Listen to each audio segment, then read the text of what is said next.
She hadn't slept in 3 days. Every morning, the walk to school felt like walking through a nightmare. The threats were real.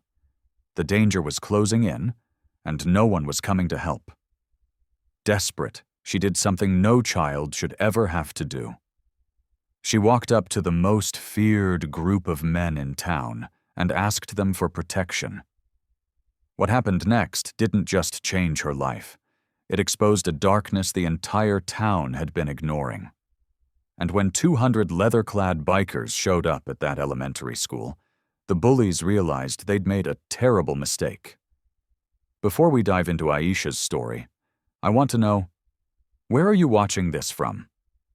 Drop your city and country in the comments right now. Are you watching from your living room in Texas, your kitchen in the UK, your office break room in Australia? Let me know, because this story about courage, community, and protection, it's universal. It crosses borders. And I want to see how far Aisha's message reaches today. All right, let's go back to where it all started.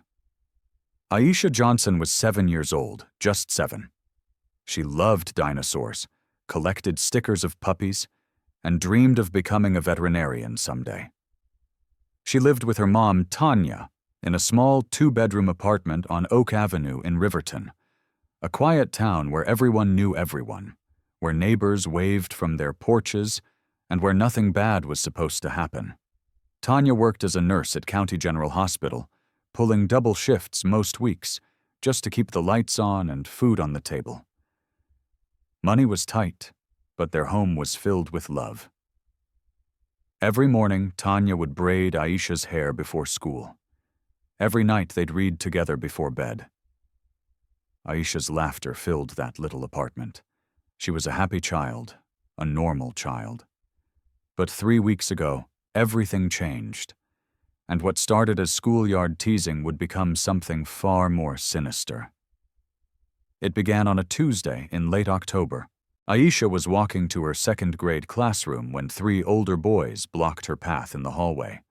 Tyler Morrison and his cousin Jake were 5th graders, bigger, louder, meaner. The 3rd boy, another 6th grader named Connor, just stood there laughing.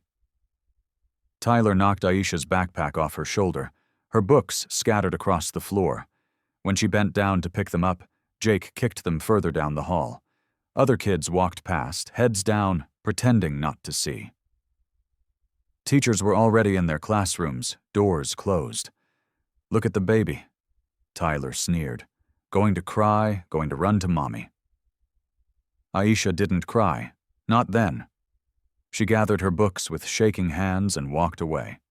She told herself it was nothing. Just mean kids being mean. It would stop. But it didn't stop. The next day, they took her lunch money. The day after that, they shoved her into a locker. By the end of the first week, Tyler and Jake had made Aisha their favorite target. They'd wait for her in the hallways, follow her to the bathroom, whisper cruel things when teachers weren't looking. "Nobody likes you. You're ugly. Your mom's too poor to buy you real clothes."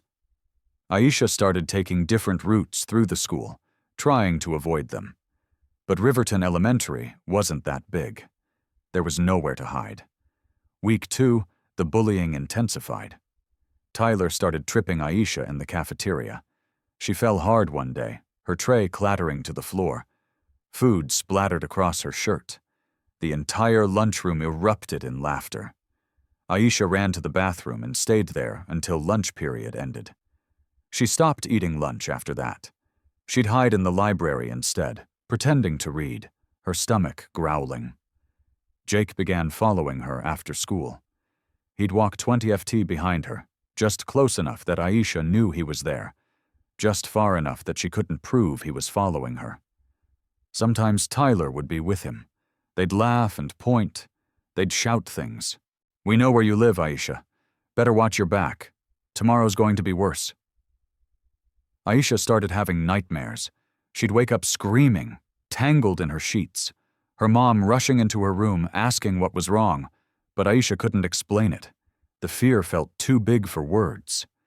She stopped playing with her toy animals, stopped drawing pictures. stopped smiling.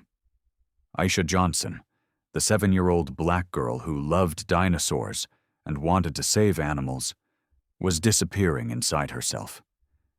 She was learning to be invisible, to be quiet, to survive. And the worst part, Aisha stopped being a kid. But Aisha didn't know these older boys were just the beginning. Someone else was watching her, someone dangerous. Tanya noticed the changes immediately. How could she not? Her daughter, her bright, chattering, curious little girl, had gone silent. Aisha stopped talking at dinner, stopped asking questions, stopped being Aisha. Then came the nightmares. 2, sometimes 3 times a night, Tanya would wake to the sound of her daughter screaming. She'd rush into Aisha's room to find her sitting up in bed, eyes wide with terror, hyperventilating. "Sweetheart, what's wrong? Tell Mommy what's wrong." But Aisha would just shake her head and cry. Tanya started finding bruises on Aisha's arms, her knees, once a nasty scrape on her elbow that Aisha claimed was from falling on the playground. But Tanya had been a nurse for 12 years. She knew the difference between an accident and something else. One morning, Aisha refused to go to school. She locked herself in the bathroom, sobbing, begging her mom not to make her go. "Please, Mommy, please, I can't go back there. Please!" Tanya's heart shattered. She called in sick to work, held her daughter for an hour until the crying stopped, and made a decision. If you've ever felt powerless watching a child suffer, you understand what Tanya felt next. If this story is hitting home, let me know in the comments. Your voice matters here, because Tanya did what any parent would do. She went to the school. She demanded they protect her daughter, and what they told her would haunt her for years. The next morning, Tanya marched into Jefferson Elementary School with a fire in her chest. She'd taken yet another day off work, a day she couldn't afford to lose, but nothing mattered more than protecting her daughter. She requested an immediate meeting with Principal Hicks. 20 minutes later, Tanya sat in a cramped office across from the principal and the school counselor, Mrs. Patterson.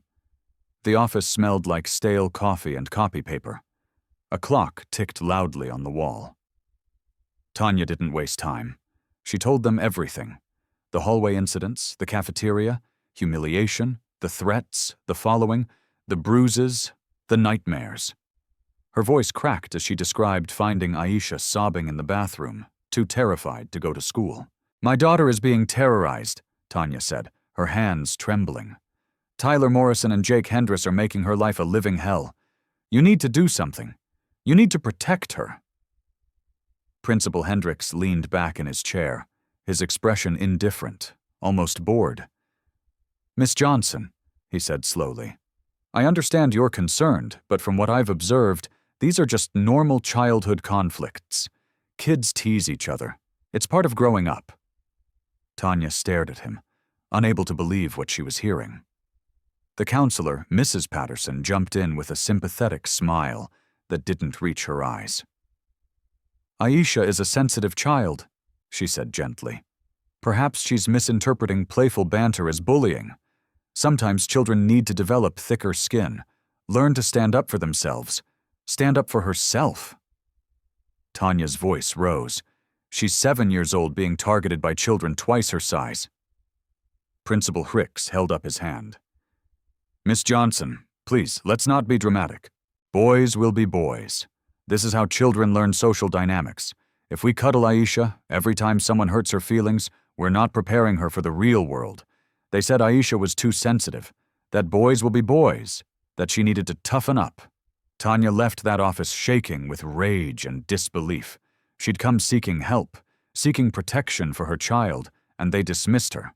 Worse, they blamed Aisha. But there was something Tanya didn't know. Principal Hicks had a secret, and it was about to put Aisha in even greater danger. That afternoon, Tanya went to the Riverton Police Department. If the school wouldn't help, maybe the police would. Officer Davis, a middle-aged man with gray at his temples, listened patiently as Tanya filed her report. He took notes, nodding occasionally, his pen scratching across the paper. "So, these older boys have been bullying your daughter," he summarized. "Verbal harassment, some pushing, following her after school." "Yes," Tanya said. "And I'm worried it's escalating. They know where we live. They're threatening her." Officer Davis set down his pen and gave her a sympathetic look. "Miss Johnson, I hear you. I do. But legally speaking, there's no crime here. Kids say mean things to each other. They push and shove. It's not pleasant, but it's not criminal." "They're terrorizing her," Tanya insisted. "I understand it feels that way," Officer Davis said carefully. "But we can't arrest children for schoolyard conflicts. The school should be handling this through their disciplinary process. The school won't do anything." He sighed. "Look, I'll make a note in our system. If anything escalates, if there's an actual assault, if the threats become specific and credible, call us immediately. But right now, my hands are tied. This is kids being kids. Call us if it gets serious. Kids being kids. The same phrase, the same dismissal." Tanya walked out of that police station feeling more alone than she'd ever felt in her life. The people whose job it was to protect children. Educators, law enforcement had failed her daughter, and the frustration, the helplessness was suffocating. What Tanya didn't understand yet was something child psychologist Dr. Elena Martinez has spent her career studying. When institutions fail to protect vulnerable children, when adults dismiss their fear as oversensitivity, they don't just fail to solve the problem, they make it worse. They teach predators that they can act with impunity. They teach victims that no one will help them, and they create the conditions for escalation because bullies don't stop when they're ignored. They get bolder. That night, Tanya sat Aisha down for another conversation. She needed to understand exactly what was happening, needed details to figure out what to do next. "Baby," she said gently, holding Aisha's small hands. "I need you to tell me everything. Every single thing these boys have done, even the scary parts." Aisha was quiet for a long moment. Then, in a voice so small, Tanya had to lean in to hear it. Aisha said something that made Tanya's blood run cold.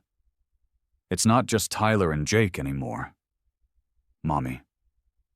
Tanya's heart stopped. "What do you mean?" There's a bigger boy in a car." "What bigger boy? What car?" Aisha's eyes filled with tears. "I don't know his name, but he's really big like a grown-up and he drives a black car. He started following me home last week. At first, I thought it was just there, but then I saw him 3 days in a row. And yesterday? Yesterday? What, sweetheart?" "Yesterday, he rolled down his window and he said he knew where I lived. He said, I better watch myself." He was smiling, Mommy, but it wasn't a nice smile. Tanya felt ice spread through her veins. This wasn't schoolyard bullying anymore. This was a teenage boy, or possibly an adult, stalking her 7-year-old daughter, threatening her, following her home. Her little girl was being stalked, and the school, the police, they'd done nothing. They told her it wasn't serious enough. They told her to wait until something worse happened. How much worse did it need to get? Tanya held Aisha close that night, her mind racing. She'd call the police again tomorrow. She'd go back to the school. She'd do whatever it took. But Tanya had no idea that Aisha was about to take matters into her own hands, and her solution would change everything. Because sometimes when the system fails you, when the adults who are supposed to protect you turn away, you have to find your own way to survive. You have to find your own protectors. Even if you're only 7 years old, even if the protectors you choose terrify everyone else, if you believe no child should ever face this alone, hit that subscribe button, because this story is about to show you what real protection looks like. Aisha didn't sleep for 3 nights straight. Every time she closed her eyes, she saw that black car. She saw the man smile, cold and predatory. She heard his voice. "I know where you live." In her nightmares, the car followed her down endless streets. Sometimes Tyler and Jake were in the back seat, laughing. Sometimes the car doors opened and hands reached out for her. She'd wake up gasping, her pajamas soaked with sweat, her small heart hammering against her ribs. On the third night, Aisha woke up at 2 a.m. to a sound that made her stomach hurt. Her mom was crying. Tanya thought Aisha was asleep, thought she couldn't hear through the thin apartment walls. But Aisha heard everything. "I don't know what to do," her mom sobbed into the phone, talking to Aisha's grandmother. "Nobody will help us. The school won't listen. The police won't listen. And now there's some teenager threatening her, following her, and I can't. I can't protect her. I have to work. I can't be with her every second. What if something happens? What if I lose her?" Aisha lay in her bed, staring at the ceiling, listening to her mother break down. And something shifted inside her 7-year-old mind. Her mom couldn't protect her. The teachers couldn't protect her. The police couldn't protect her. Nobody was coming to help. So Aisha made a decision no 7-year-old should ever have to make. She was going to find her own protectors, and she knew exactly where to find them. For weeks earlier, back when Aisha's life was still normal, Tanya had taken her to Rosie's Diner for breakfast. It was a Saturday morning treat: chocolate chip pancakes for Aisha, coffee, and scrambled eggs for Mom. They'd sit in the corner booth and talk about Aisha's week, about her friends, about the book they were reading together. That particular Saturday morning, Aisha had noticed them immediately. The bikers, 8 of them, maybe 10, sitting at the long counter that ran along the diner's front window. They were huge men, leather vests stretched across broad shoulders, arms covered in tattoos. Their motorcycles gleamed in the parking lot outside, chrome and steel, powerful and loud. Aisha had never seen people like them before. They looked like characters from a movie, dangerous, intimidating. Other customers gave them a wide berth, avoiding eye contact, speaking in hushed voices. But Aisha, curious as children are, watched them. She watched how they laughed together, deep belly laughs that filled the diner. She watched how the biggest one, a man with a gray beard and kind eyes, left a huge tip for the waitress. She watched how they held the door open for an elderly woman struggling with her walker, how one of them carried her grocery bags to her car. They were scary looking, but they weren't scary acting. And Aisha noticed something else. Everyone was afraid of them. The other customers, even some of the adults. People looked at these men and saw danger. That morning, 7-year-old Aisha had a thought. If everyone is scared of them, maybe the bad people will be scared of them too. It was child logic, simple, pure, and it had lodged itself in Aisha's mind. Now, 3 weeks into her nightmare, 3 nights without sleep. Listening to her mother cry, Aisha remembered those men. She didn't know their names, didn't know they were Hell's Angels, didn't know their reputation or their history or anything about motorcycle clubs. She just knew they looked strong. She knew people were afraid of them, and she knew nobody else was going to help her. Wednesday morning, November 12th, 6:45 a.m. Aisha heard her mother turn on the shower. Tanya had the early shift at the hospital, 7 to 7, and she was running late as usual. Aisha had maybe 10 minutes before her mom would come to wake her up for school. Aisha didn't hesitate. She climbed out of bed already dressed. She'd slept in her clothes. Planning this, she grabbed her backpack, stuffed her favorite toy dinosaur inside for courage, and slipped out the front door while the shower was still running. The morning air was cold. The sun hadn't fully risen yet, just a pale gray light spreading across the sky. Riverton streets were empty except for a few early commuters driving past. Aisha started walking. 4 blocks, that's all it was. 4 blocks from her apartment to Rosie's diner. Aisha had walked it with her mom dozens of times, but alone in the pre-dawn darkness, those 4 blocks felt like 4 miles. Her hands were shaking, not from the cold, from fear. What if they say no? What if they laugh at me? What if they're mean?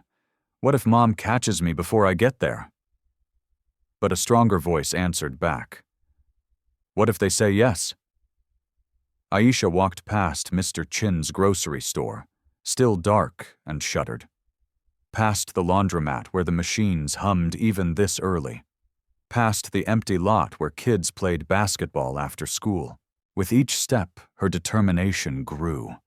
This was her only chance, her only idea. If it didn't work, she didn't know what she'd do. But she had to try, because being scared of asking for help was nothing compared to being scared every single day. Scared to go to school, scared to walk home, scared to close her eyes at night.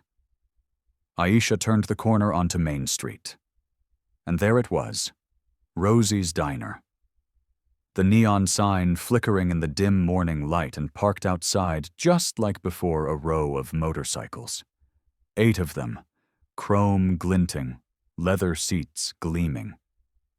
They were here. Aisha stood across the street from the diner for a full minute, frozen. Through the window she could see them, the same men from before. The big one with the gray beard sitting at the counter, others in a booth, coffee mugs, plates of breakfast, normal almost. Her hands were shaking so badly she had to grip her backpack straps to steady them. Her heart was pounding so hard she could feel it in her throat. Every instinct in her 7-year-old body screamed at her to run, to go home, to hide. These were grown men, scarial-looking men, men her mother had told her never to approach strangers, men everyone else avoided. But Aisha thought about Tyler's fist connecting with her shoulder. She thought about Jake following her home. She thought about the black car, the man's cold smile. I know where you live. She thought about her mother crying, feeling helpless and alone. And Aisha took a step forward, then another. Then she was crossing the street. Then she was walking through the parking lot, weaving between the massive motorcycles that seemed to tower over her. Then she was pushing open the diner door, the little bell above it chiming. Conversation stopped, heads turned. The bikers looked at her. This tiny black girl in a purple jacket with a dinosaur backpack standing in the doorway at 6:55 in the morning alone. Aisha's legs felt like water. Her mouth was dry, but she walked forward.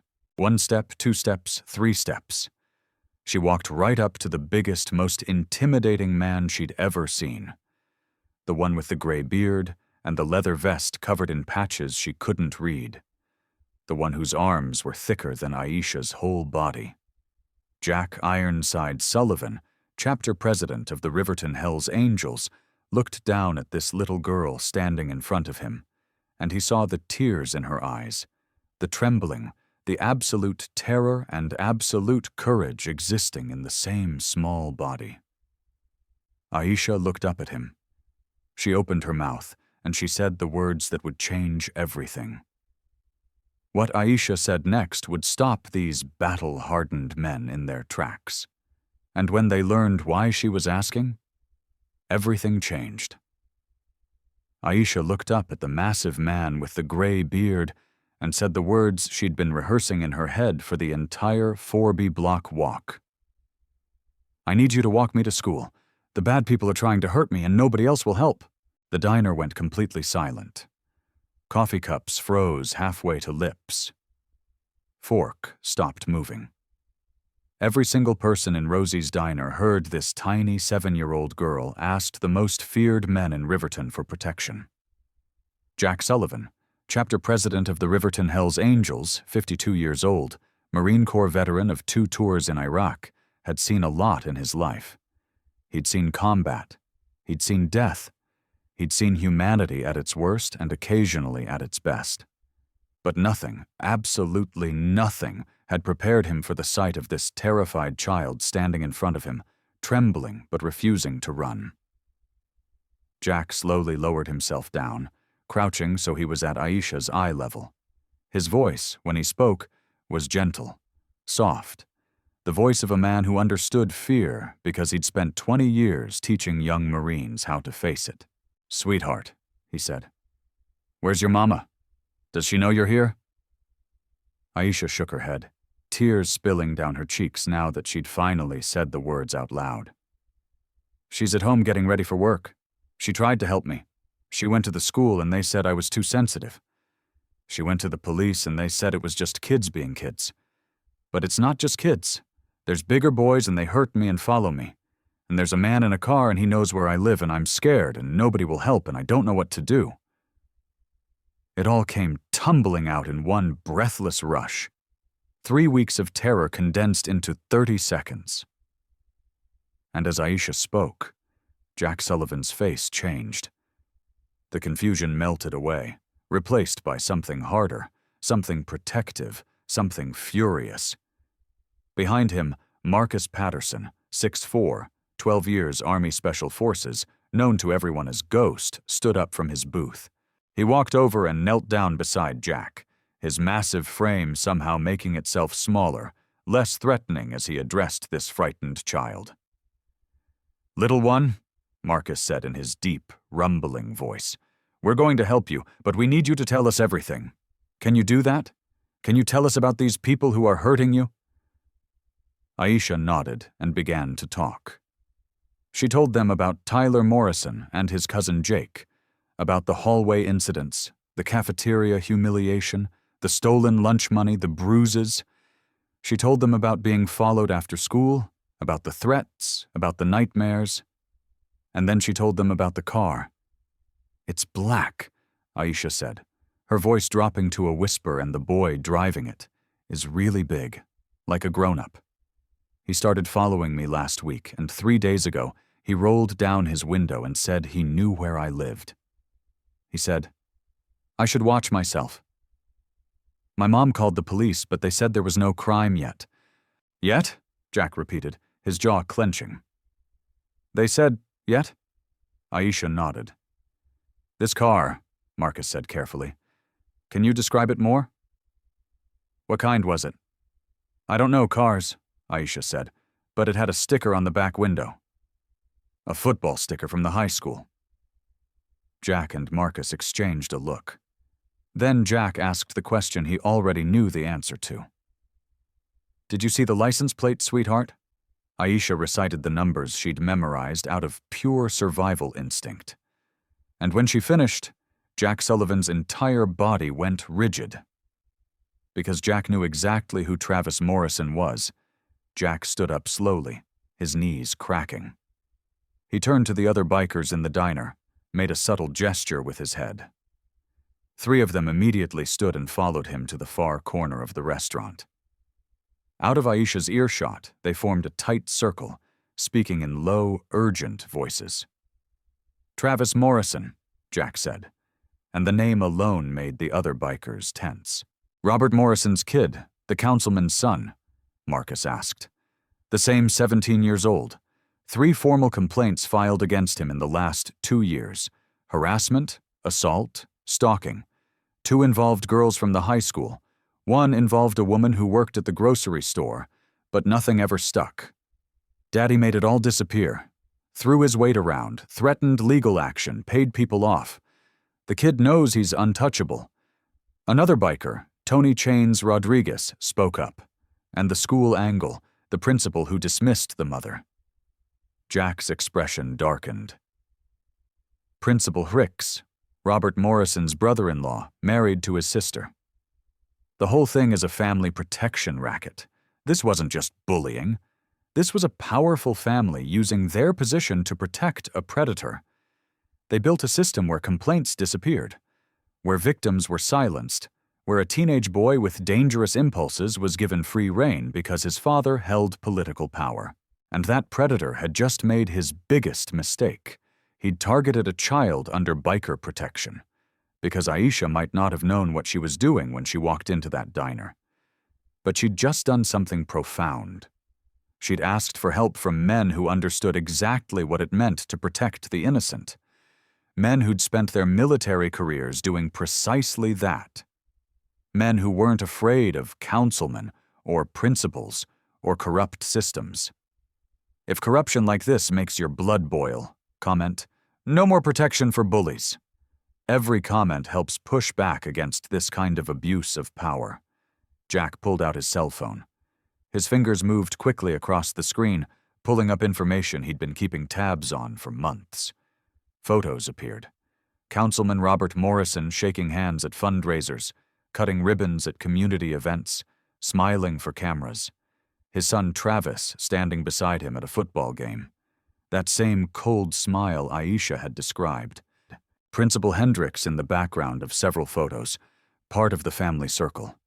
"I've been watching Morrison for a while," Jack said quietly. "Suspected he was dirty, using his position to cover for his kid. But I didn't have proof. Didn't have victims willing to come forward because they knew the system was rigged." He looked back at Aisha, still standing by the counter, being given hot chocolate by Rosie, the diner's owner. Until now, Marcus crossed his arms. "So, what's the play?" Jack Sullivan had spent 20 years in the Marines. He'd fought wars and deserts halfway across the world. He'd led men into combat, made impossible decisions under fire, learned when to negotiate and when to bring overwhelming force. But this was personal. This was about a 7-year-old girl who'd been failed by every adult authority in her life, who'd been so desperate she'd walked up to strangers and asked for help because she had nowhere else to turn. And Jack was about to make a phone call that would shake this entire county. "Get everyone," Jack said. "Every chapter within 3 states. Every vet we know, every rider who's ever worn a patch, tell them we need them here by 8:30 this morning. Tell them why." He looked at his watch. 7:05. They had less than 90 minutes. And somebody called Aisha's mother. She's probably losing her mind right now. Jack Sullivan stepped outside into the cold morning air and started making phone calls. The first call went to Danny Reaper McNeil, president of the Pittsburgh chapter, 2 hours away. Jack kept it simple. 7-year-old girl being stalked by a councilman's son. School won't help. Police won't help. She came to us. "We're escorting her to school at 8:30. How many can you bring?"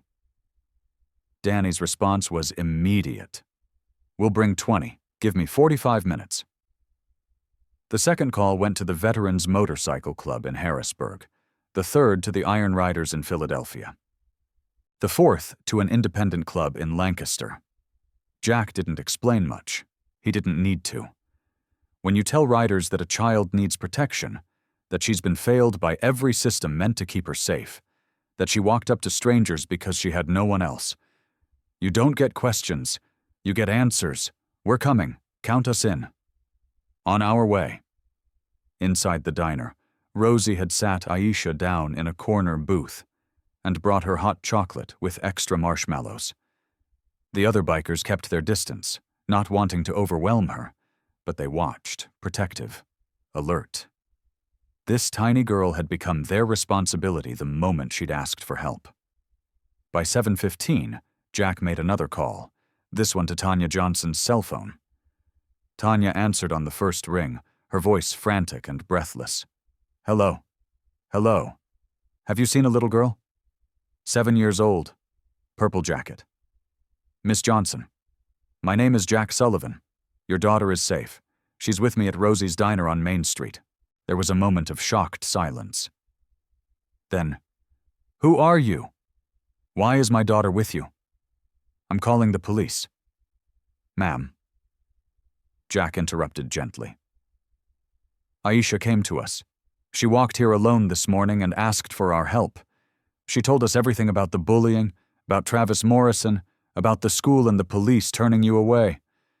And ma'am, we're going to help her, but we need you here. Can you come to the diner?"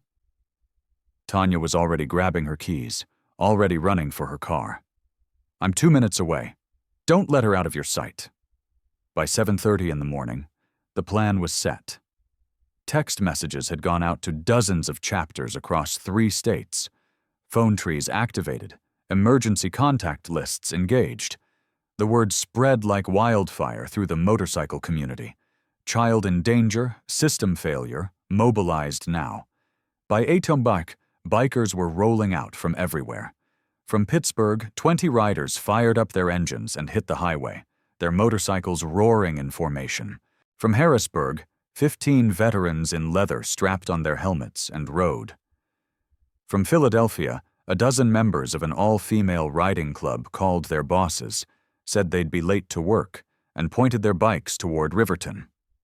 From small towns and big cities, from VFW halls and American Legion posts, from garages and driveways across Pennsylvania, riders heard the call and answered it. They came because one of their own had made the request. They came because a child needed protection. They came because when the system fails, the brotherhood doesn't. Tanya's car screeched into the diner parking lot at 7:22. She burst through the door, wild-eyed and terrified, and immediately spotted Aisha in the corner booth. The reunion was instant and emotional. Tanya swept her daughter into her arms, holding her so tightly, Aisha squeaked. "Don't you ever do that again," Tanya sobbed. "I thought something happened to you. I thought," she couldn't finish the sentence. "I'm sorry, Mommy," Aisha whispered, "but I needed help." Tanya looked up, then really seeing the bikers for the first time. 8 massive men in leather vests covered in tattoos and patches watching this mother and daughter with surprising gentleness. Her first instinct was fear. These were exactly the kind of men she'd taught Aisha to avoid. But then she saw their faces, the concern, the protectiveness, the way they positioned themselves between Aisha and the door, instinctively guarding her.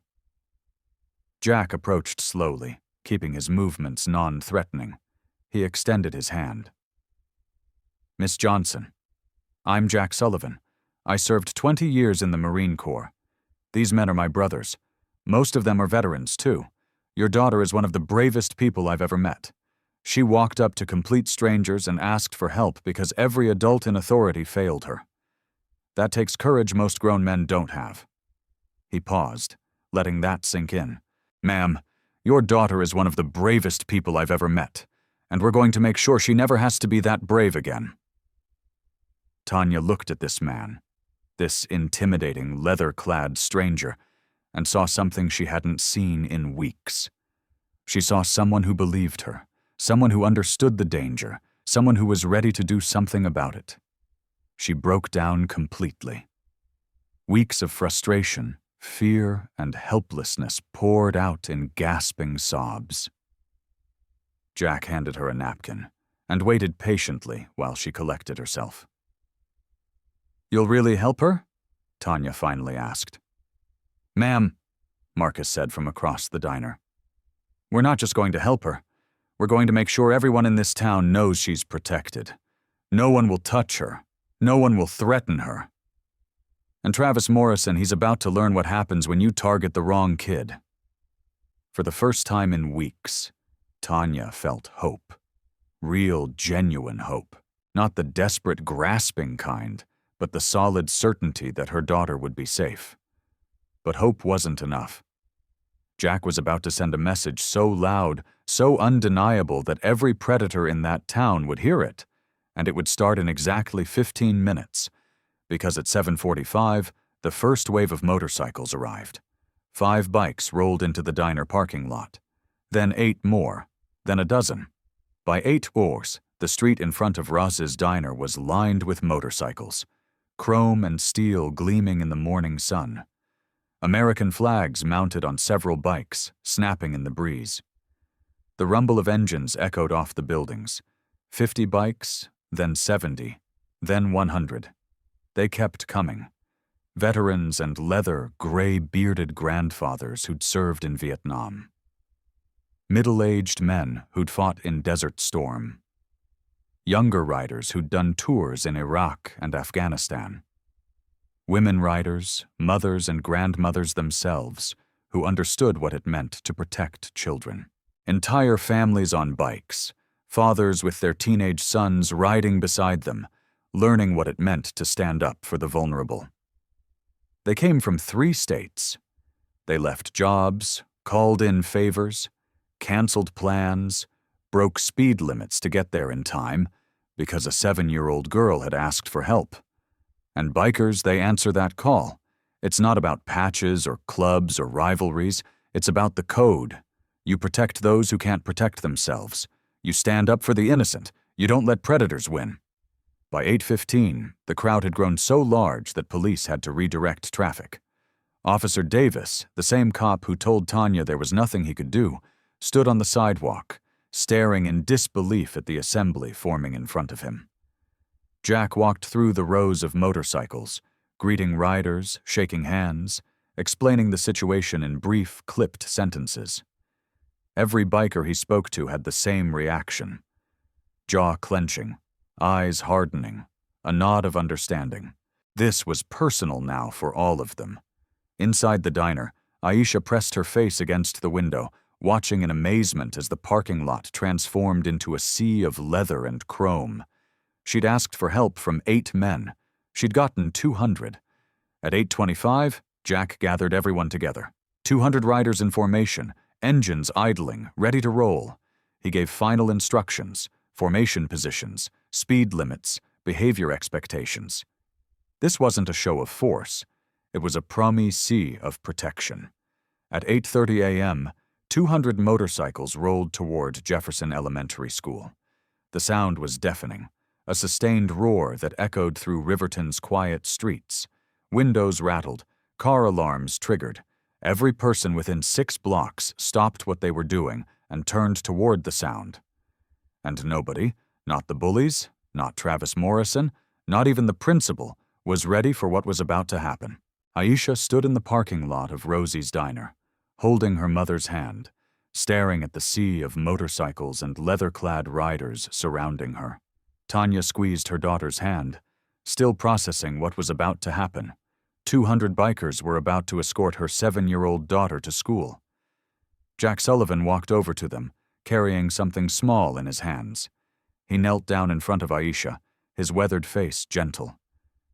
"Aisha," he said, "before we go, I want to give you something." He held up a tiny leather vest, child-sized, clearly made for someone much smaller than the massive men surrounding them.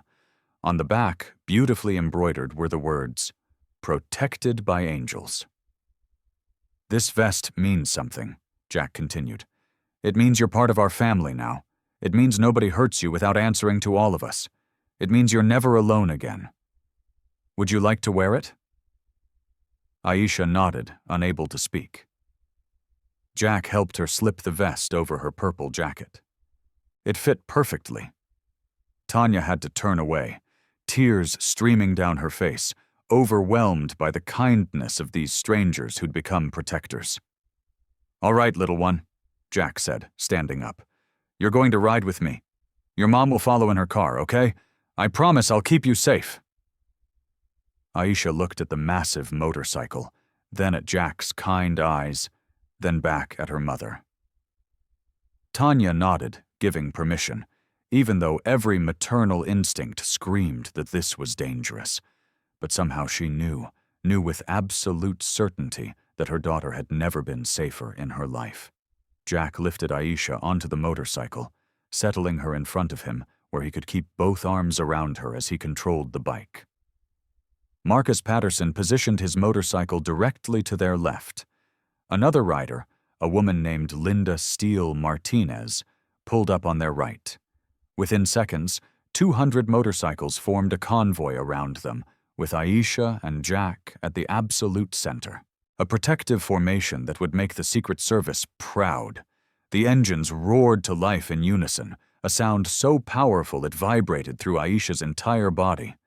And then, for the first time in 3 weeks, Aisha smiled. A real, genuine 7-year-old smile of pure wonder and relief. The convoy began to roll. The sound was deafening. The sight was unforgettable. And for Aisha, sitting on that motorcycle surrounded by 200 guardians, It felt like being protected by an army of guardian angels because that's exactly what they were. They moved slowly through Riverton streets, maintaining perfect formation. Traffic stopped.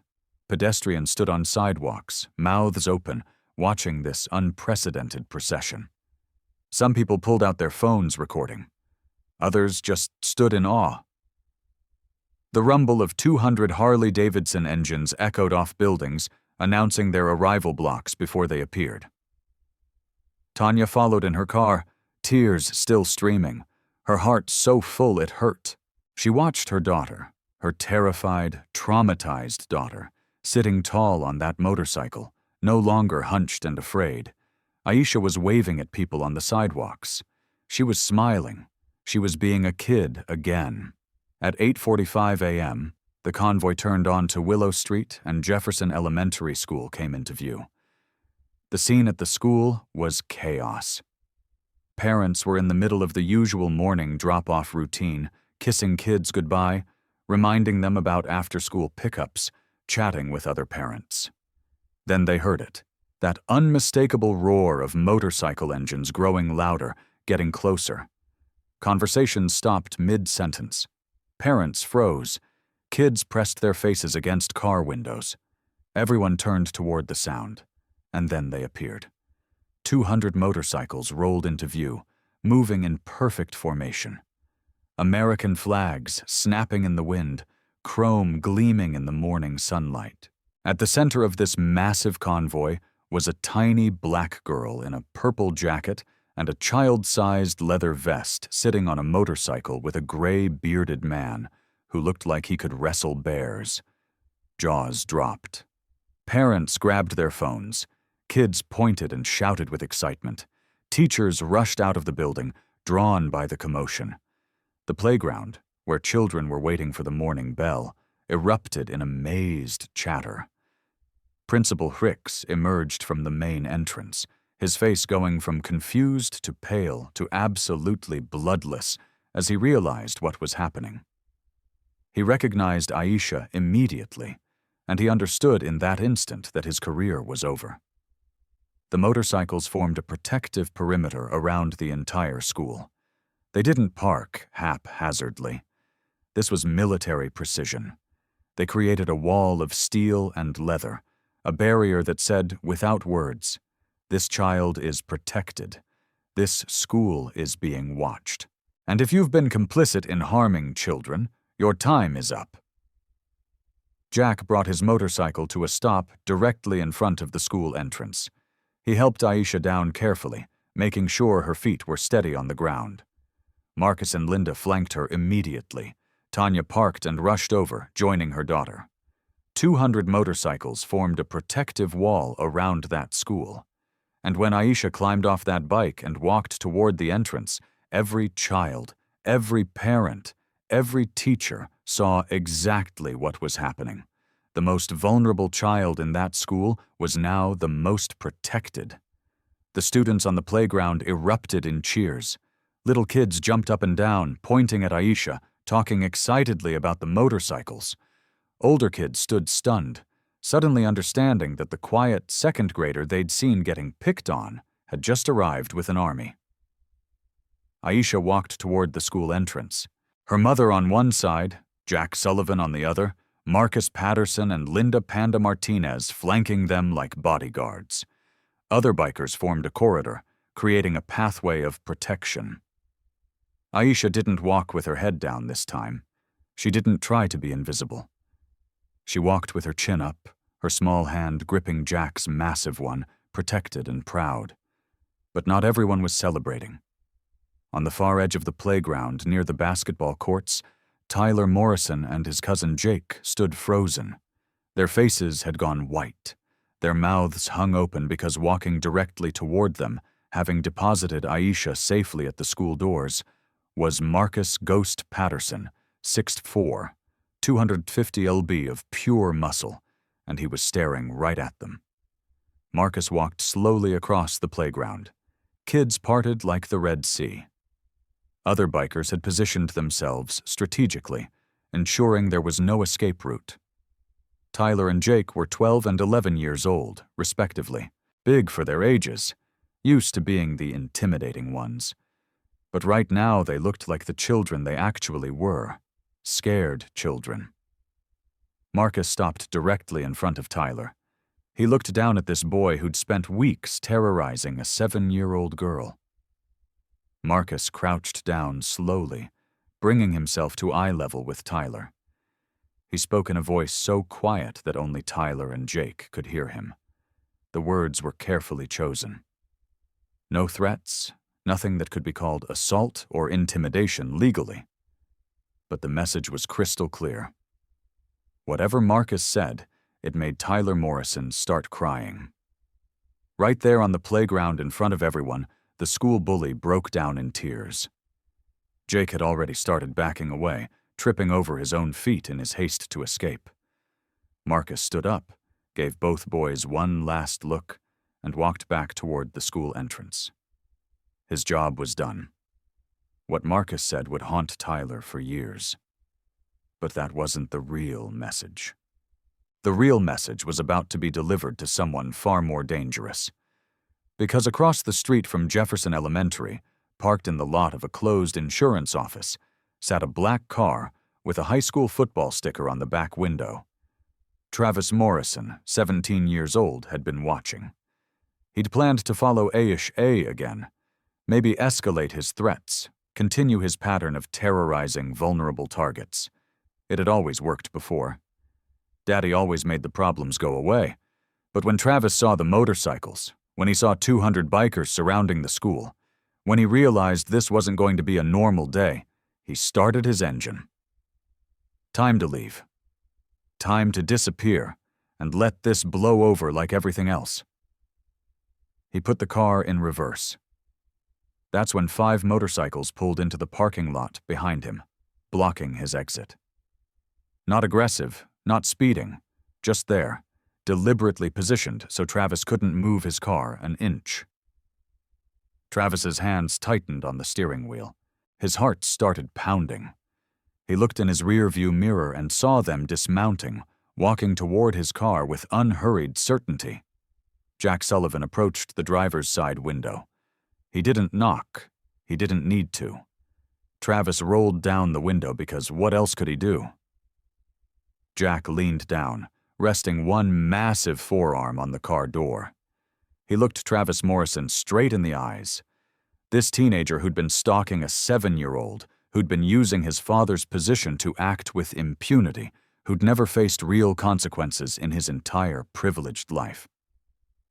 Jack's voice when he spoke was calm, almost conversational, but there was steel underneath, cold and absolute. Travis Morrison. Jack said, "I know who you are. I know who your father is. I know what you've been doing to that little girl, and here's what's going to happen now. If you ever come within 100 yards of that little girl again, you won't be dealing with police. You'll be dealing with us. And we don't forget. We don't forgive. We protect our own. She's our own now. Understand?" Travis nodded frantically, unable to speak, his face drained of all color. "That goes for any child in this town," Marcus added from behind Jack. "You've got a problem with vulnerable people. That ends today. We'll be watching you, Travis. Every day, everywhere you go. One wrong move, one hint that you're targeting someone who can't fight back, and we'll know, and we'll come find you." The 5 bikers stepped back, letting Travis's car move. He didn't wait. The moment the path was clear, Travis Morrison peeled out of that parking lot like the devil himself was chasing him. In a way, 200 devils were. Travis was scared, but Jack knew scared wasn't enough because Travis's father, County Councilman Robert Morrison, still had power, and he was about to use it. But what Councilman Morrison didn't know was that Jack had already made another call to someone Morrison couldn't intimidate. By 9:30 in the morning, the local news crews arrived. Channel 7 News, Channel 3, even a crew from the Pittsburgh affiliate. Jack had called them all at 7:45, right after organizing the escort. He'd given them a simple message. Child protection story at Jefferson Elementary. 9:30 a.m. Bring cameras. The reporters set up quickly interviewing parents who were still lingering in the school parking lot, processing what they just witnessed. And once the cameras were rolling, once parents realized someone was finally paying attention, the floodgates opened. A mother named Jennifer Hay spoke first, her voice shaking with emotion. "My son has been bullied at this school for 2 years. I filed complaint after complaint. Nothing ever happens. The Morrison boys do whatever they want, and the principal does nothing." Another parent, David Chun, stepped forward. "My daughter was pushed down the stairs last month by Jake Morrison. She had bruises all over her body. I went to Principal Ricks, and he told me it was an accident." "An accident? My daughter is terrified to come to school." More parents joined in. Story after story, pattern after pattern. The Morrison boys, Tyler and Jake, with their older brother Travis backing them up, had been terrorizing children for years. And every time parents complained, Principal Ricks dismissed it, made excuses, protected the boys because protecting them meant protecting his brother-in-law's political career. What started as one girl's desperate plea became a community reckoning. The silence was broken. The truth was flooding out. Years of suppressed complaints, ignored victims, and institutional failure were spilling into the open air, captured on camera, going out to thousands of viewers across Pennsylvania. But the real bombshell was about to drop because Jack had also called someone else. Someone who'd been investigating the Morrison family for months. At 9:55 a.m., an unmarked black sedan pulled up to Jefferson Elementary. A woman in a dark suit stepped out carrying a badge and a briefcase. Special Agent Victoria Chun, FBI. Jack walked over to greet her, shaking her hand like an old friend. Because they were old friends, they'd served together in the Marines 15 years ago, before Victoria had joined the Bureau and Jack had come home to Riverton. "Jack," she said, "when you called this morning, I thought you were exaggerating." "I never exaggerate," Jack replied. "You know that Victoria had been investigating Councilman Robert Morrison for 8 months. Political corruption, bribery, using his position to obstruct justice. But the case that had really caught her attention was the pattern of complaints against his son, Travis. Complaints that mysteriously disappeared. Witnesses who suddenly refused to cooperate, evidence that vanished from police records. Travis Morrison had been targeting vulnerable children for years. Children from poor families. Children whose parents didn't have the resources or connections to fight back.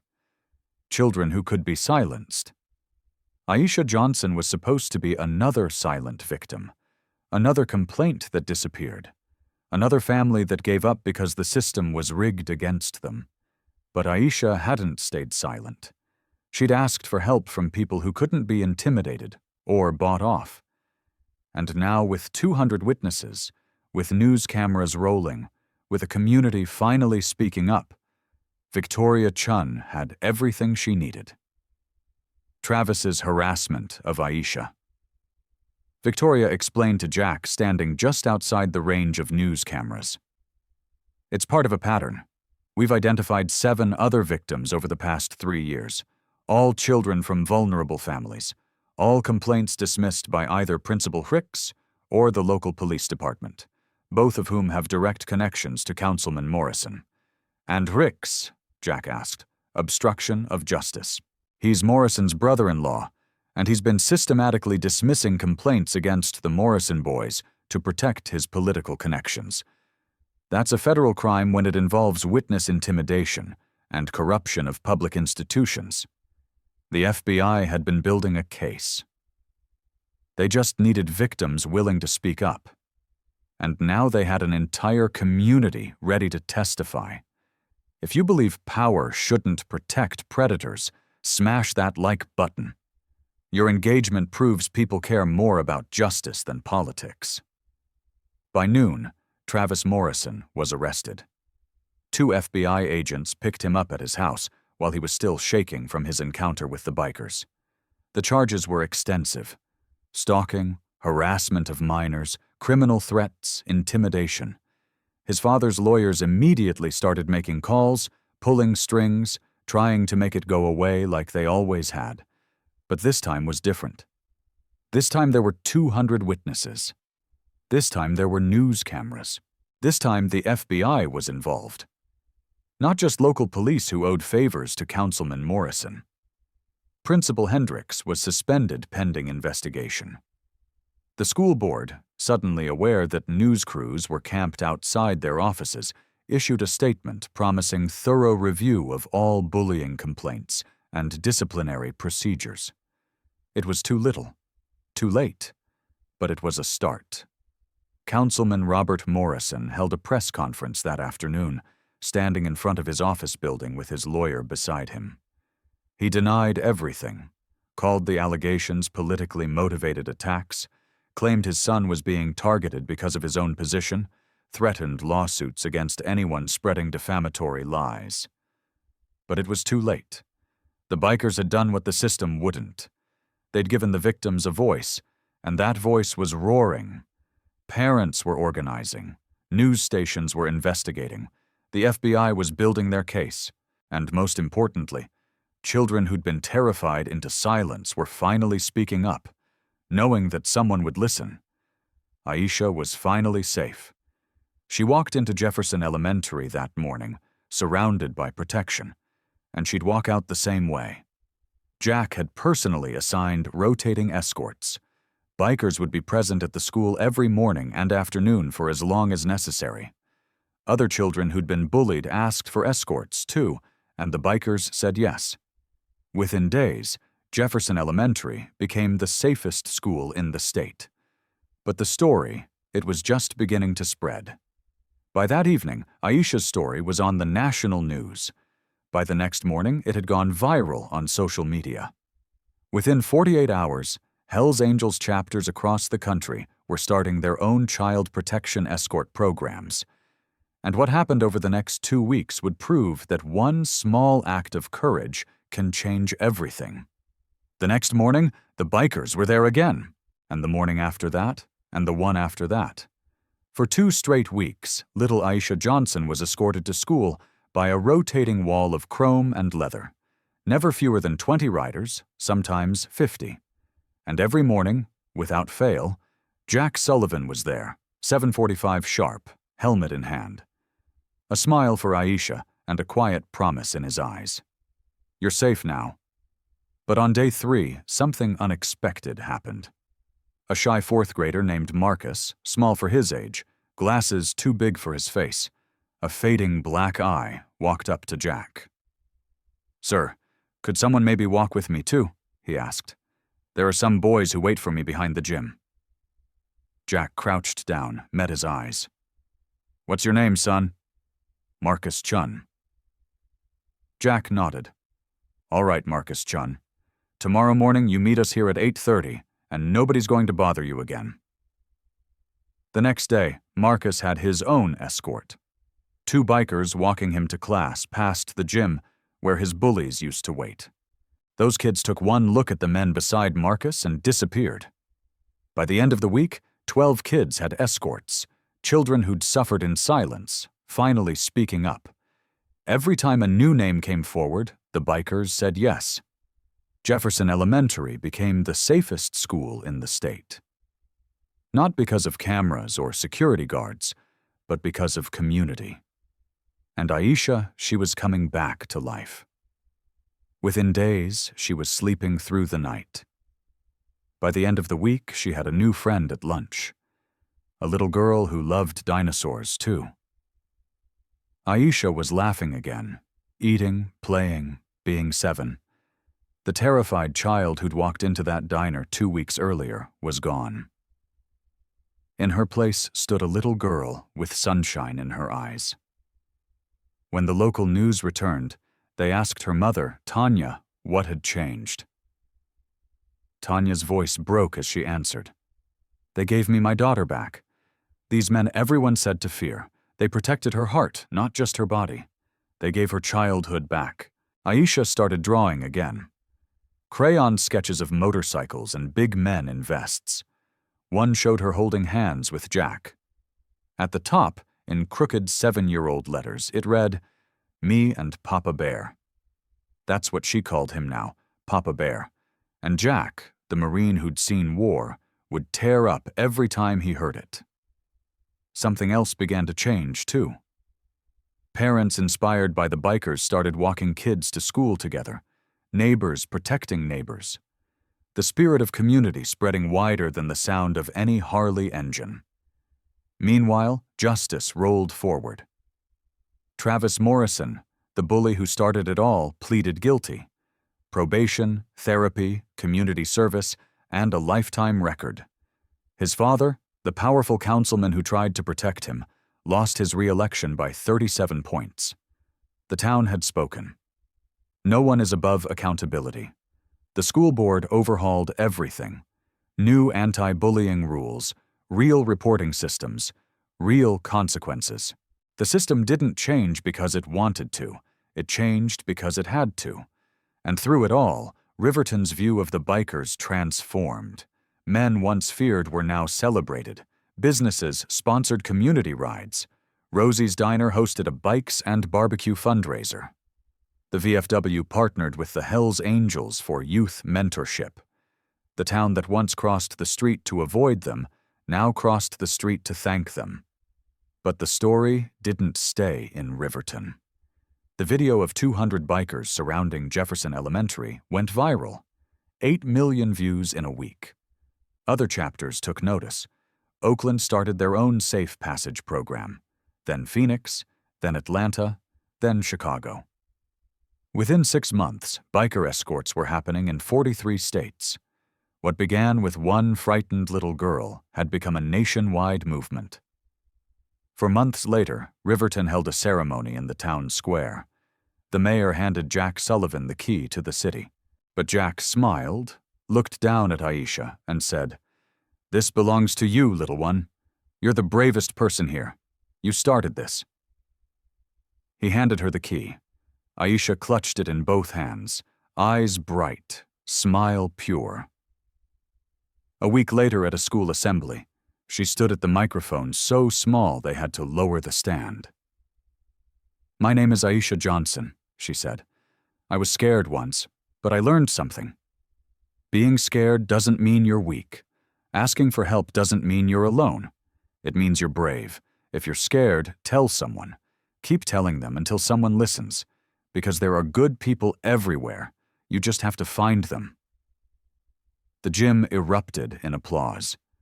Teachers cried, parents cheered, and in the back, 20 tough bikers wiped tears from their faces. Because they knew the most important battles aren't fought with fists or guns, but with courage and compassion. And all of it, every single ripple, started because one little girl refused to stay silent. If Aisha's courage inspired you, hit that subscribe button because there are thousands of stories like this. Stories of everyday people doing extraordinary things. Comment. I stand for protecting kids if you believe no child should face their fears alone. Your voice matters. Your engagement tells YouTube that these stories deserve to be heard. Share this video with someone who needs to remember that heroes exist. They don't always wear capes. Sometimes they wear leather. Thanks for watching. Thanks for caring. And remember, courage isn't the absence of fear. It's asking for help when you need it.